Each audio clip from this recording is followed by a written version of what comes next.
봄비가 내리던 어느 4월의 오후였습니다. 지우는 어머니 댁으로 향하는 버스 안에서 창밖을 바라보며 생각에 잠겨 있었죠. 일주일 전 받은 전화 한 통이 그녀의 일상을 완전히 바꿔놓으리라고는 상상도 못했습니다. 어머니가 치매 진단을 받으셨어. 우리 모두 모여야 할 것 같아. 큰오빠의 목소리는 떨리고 있었습니다. 75세의 어머니는 그동안 혼자서도 잘 지내셨다고 모두가 믿었습니다.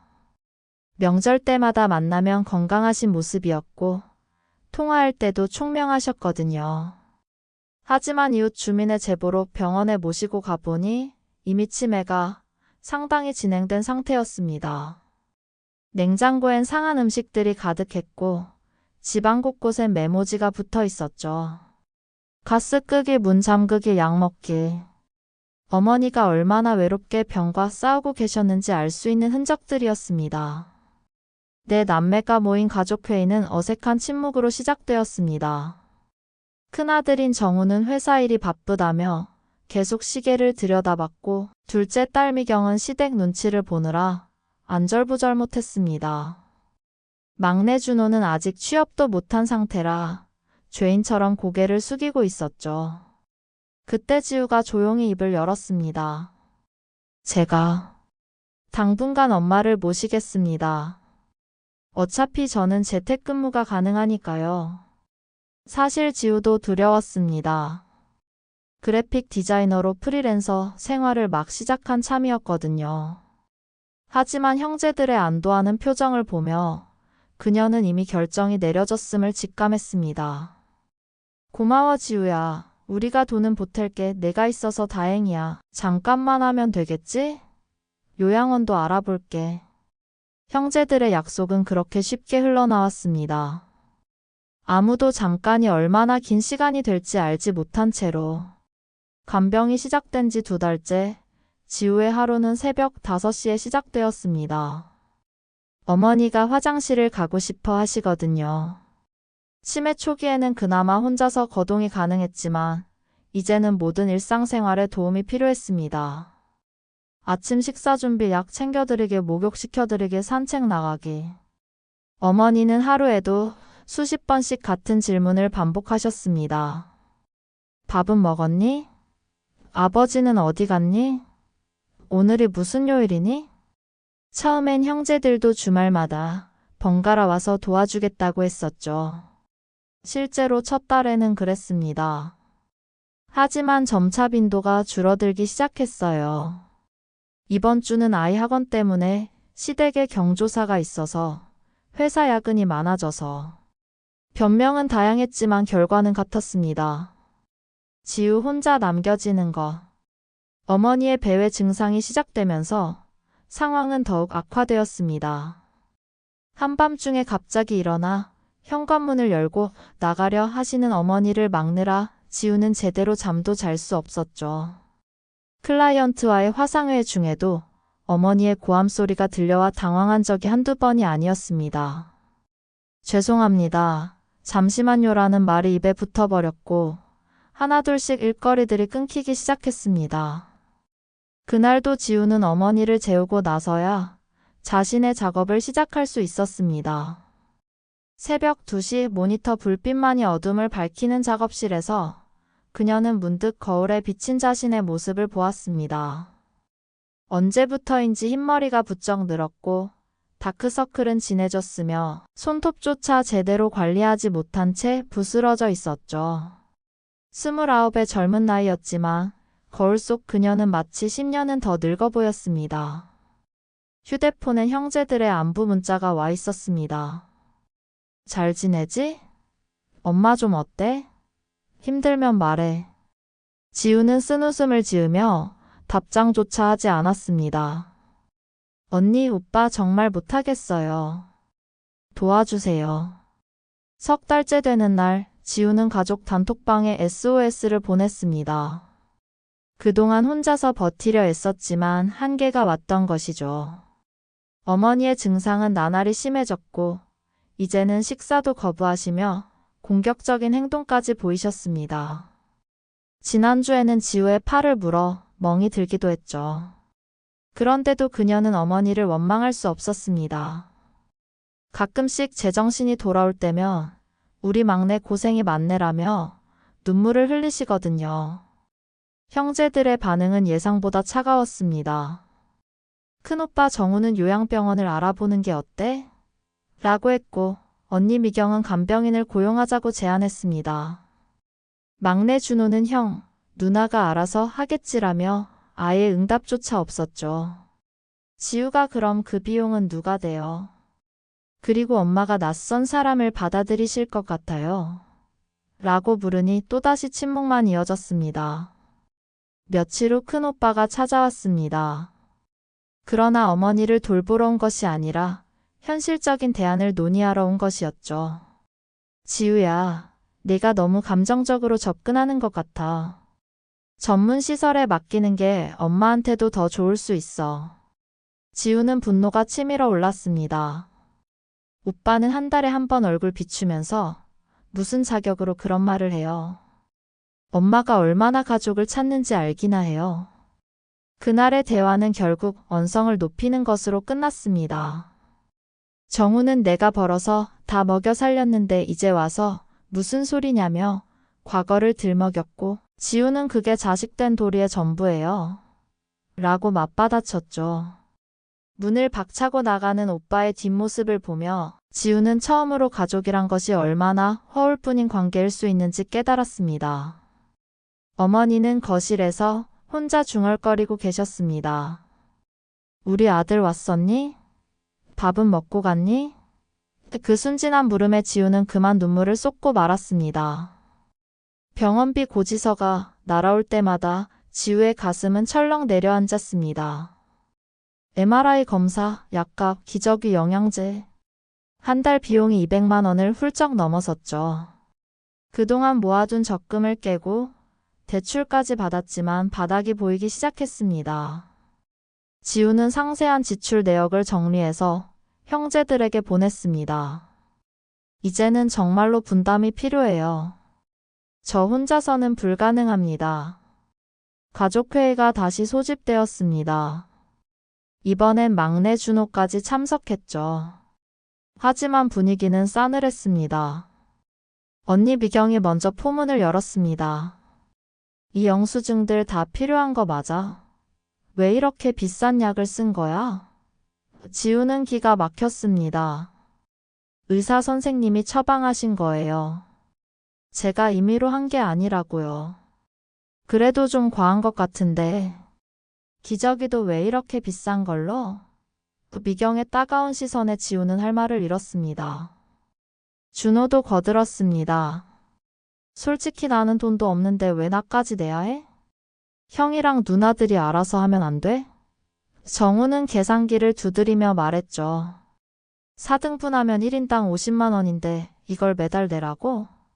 내 애들 학원비도 있고 대출도 있는데? 결국 회의는 각자 생각해보겠다는 애매한 결론으로 끝났습니다.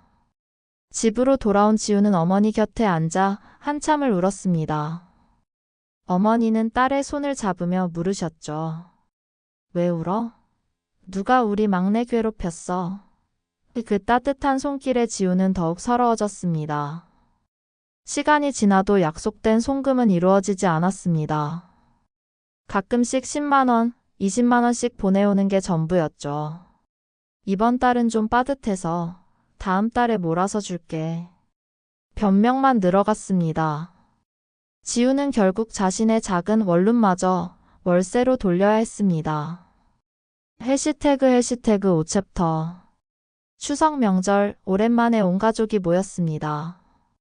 어머니도 그날따라 컨디션이 좋으셔서 자녀들을 알아보시고 반가워하셨죠. 차례상을 준비하는 동안 형제들은 화기애애한 척했지만 지우의 마음속엔 응어리가 켜켜이 쌓여 있었습니다. 식사를 마치고 과일을 깎아 나르던 중 미경이 무심코 던진 한마디가 도화선이 되었습니다. 지우야, 엄마 좀 깨끗이 좀 입혀. 명절인데 왜 이렇게 초라하게 입혀놨어? 그 순간 지우의 인내심이 폭발했습니다. 접시를 탁자에 내려놓으며 그녀는 떨리는 목소리로 말했죠. 언니는 한 달에 한 번 와서 뭘 한다고 그래요. 엄마가 옷 갈아입는 것도 거부하시는데 매일 씨름하는 게 얼마나 힘든지 알아요. 미경이 당황하며 아니 내가 뭐 잘못 말했어.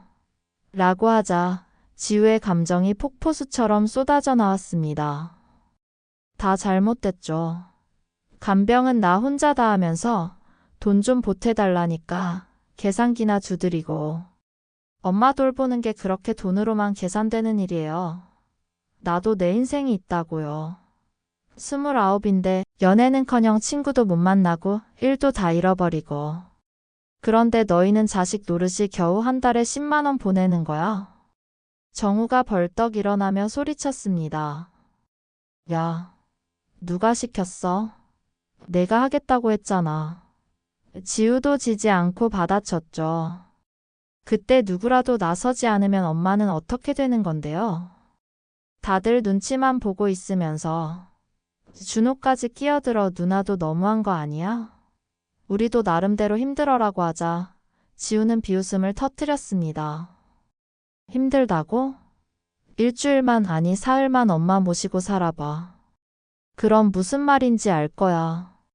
식탁은 아수라장이 되었고 목소리는 점점 높아졌습니다. 그때 어머니가 갑자기 식탁을 쾅 치며 소리치셨습니다. 시끄러워. 다 나가. 순간 모두가 얼어붙었죠. 어머니는 눈물을 흘리며 중얼거리셨습니다. 내가 짐이구나. 다 내 탓이야. 그 모습에 형제들은 할 말을 잃었습니다. 명절 사건 이후 가족 간의 골은 더욱 깊어졌습니다. 단톡방은 조용해졌고 서로 연락도 뜸해졌죠. 그러던 어느 날 미경이 불쑥 찾아왔습니다. 그러나 화해하러 온 것이 아니라 오래된 앨범을 가지러 온 것이었죠. 앨범을 넘기다가 두 자매는 어린 시절 사진들을 보게 되었습니다. 어머니가 젊으셨을 때 내 남매를 안고 환하게 웃고 계신 사진이었죠. 엄마는 항상 너를 제일 예뻐했어. 미경이 씁쓸하게 말했습니다. 지우는 놀라 언니를 바라봤죠. 무슨 소리예요? 엄마는 항상 언니가 공부 잘한다고 자랑하셨잖아요. 미경이 코웃음을 쳤습니다. 그건 남들한테 할 말이 그것뿐이어서야. 집에서는 항상 우리 막내 타령이었잖아. 그렇게 시작된 대화는 수십 년 묵은 감정들을 끄집어냈습니다. 정우는 장남이라는 이유로 모든 책임을 떠안아야 했던 부담감을, 미경은 딸이라는 이유로 항상 뒷전이었던 서러움을, 준호는 막내라서 형들 그늘에 가려 제대로 관심받지 못했던 외로움을 토로했죠. 지우도 마찬가지였습니다. 막내딸이라고 귀여움받았지만 그만큼 가족의 기대와 압박도 컸던 것이죠. 사실 나도 엄마 모시기 싫었어. 정우의 고백에 모두가 침묵했습니다. 어릴 때부터 장남이라고 온갖 부담 다 짊어지고 살았는데 이제 와서 또 책임지라고 하니. 미경도 눈물을 글썽였습니다. 나도 시댁에서 며느리 노릇하기도 벅찬데 친정 걱정까지 하려니 미칠 것 같았어. 이상하게도 서로의 속마음을 들으니 오히려 마음이 편안해졌습니다.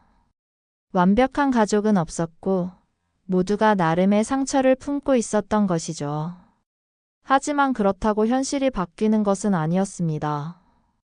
여전히 어머니는 돌봄이 필요했고 누군가는 그 짐을 져야 했으니까요. 결국 또다시 조금씩 더 노력해보자는 공허한 약속만 남긴 채 헤어졌습니다.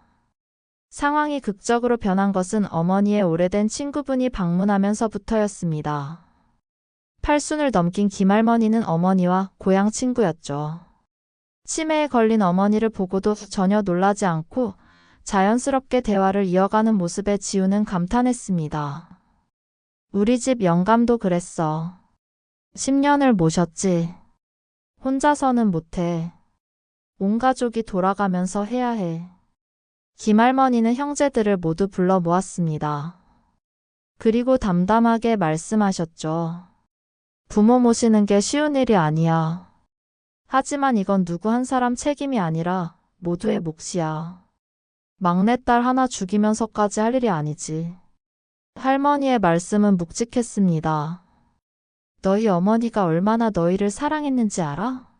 아프신 와중에도 자식들 이름 부르시잖아. 그런 어머니를 두고 서로 미루기만 한다면 나중에 후회할 거야. 준호가 먼저 입을 열었습니다. 제가 주말엔 와서 돌봐드릴게요.